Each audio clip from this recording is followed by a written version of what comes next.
There's something wrong with me. An emptiness. I thought it started when my sister died, but now it feels like something bigger. Just a void.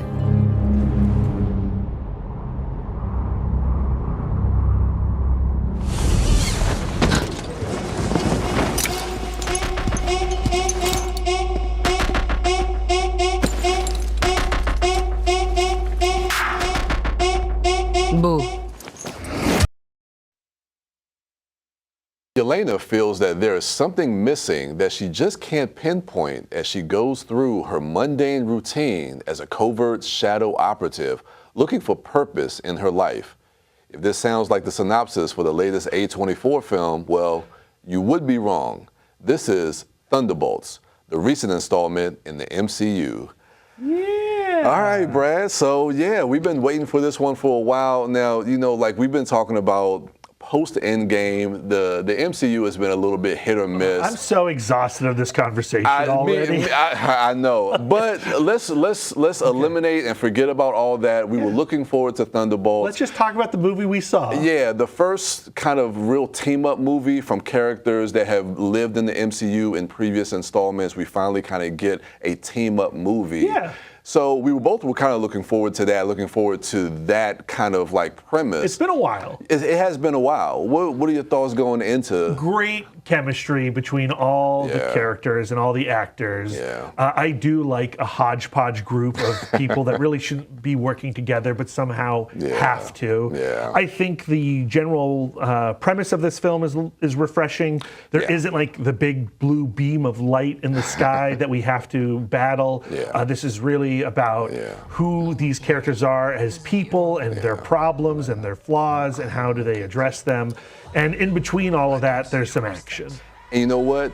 Everything you just said is the reason why I absolutely love this movie. To me, the one thing you said was refreshing. To me, this movie felt refreshing and it's hard to really, and you're right, I'm exhausted with the conversation, but a lot of times it is kind of hard to talk about an MCU movie without kind of referring to some of the previous installments in the overall franchise. But I will say this, this movie just felt refreshing to me. Is Thunderbolts a good movie or is it a good MCU movie?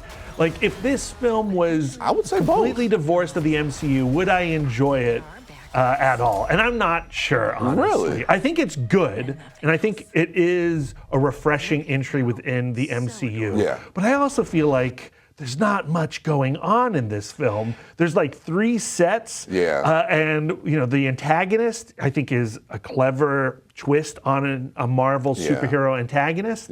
But also, we wrapped that up pretty quickly. Like, this movie started, and then it was over, and I was just like, whoa, what did I watch? I don't know. I disagree a little bit. Sure. You're not wrong about the movie feeling like it's kind of like just 3 big set pieces.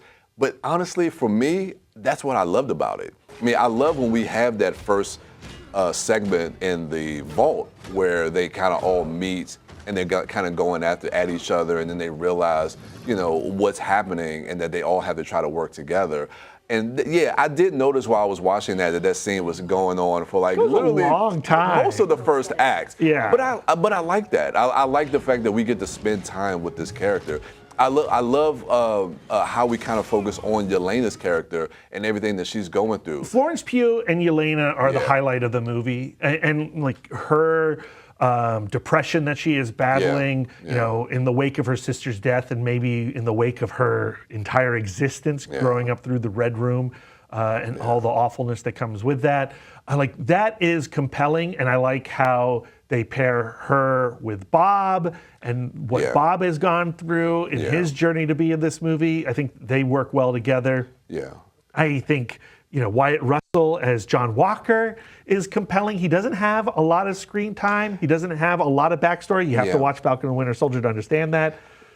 But They give him a lot more than what they give Ava, and I wish we could have got a little bit more. I mean, granted, because out of all the characters, she's probably the one character, the character of Ghost, that we haven't seen for the longest time since Ant-Man and the Wasp. So I wish that we could have had a little bit of a refresher with that character, because I think there is a lot there with her.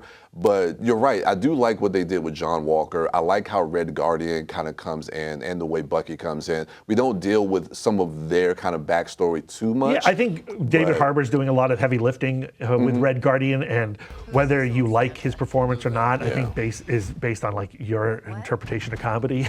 Well, that's the thing about David Harbour though, because and that was my thing going in, is because sometimes David Harbour, he can go a little.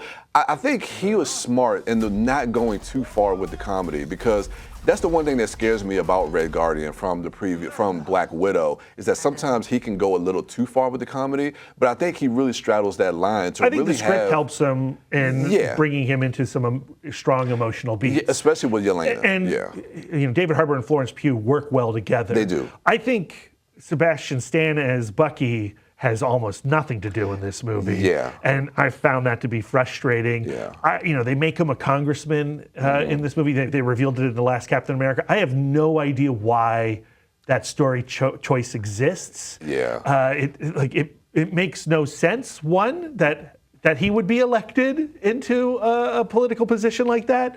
And then two, once he's there, it has no effect on the rest of the story. Yeah. So I feel like that's a tremendous missed opportunity.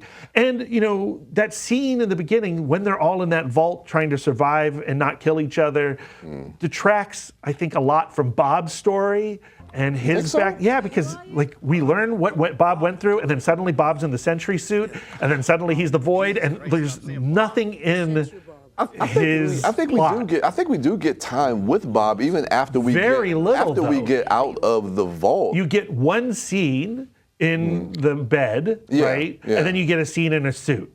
And that's it. And like, to me, he is such an interesting character. Yeah. To go from you know, I'm just a dude to I'm a super dude to I'm the super villain. Yeah. It's bam, bam, bam. And I could have used more meat on that meal. I think we go, to me, it feels like we go deeper into his character in that third act when we start to talk a little bit more about the Void and what happens when, you know, we see like how that's visualized with the Void.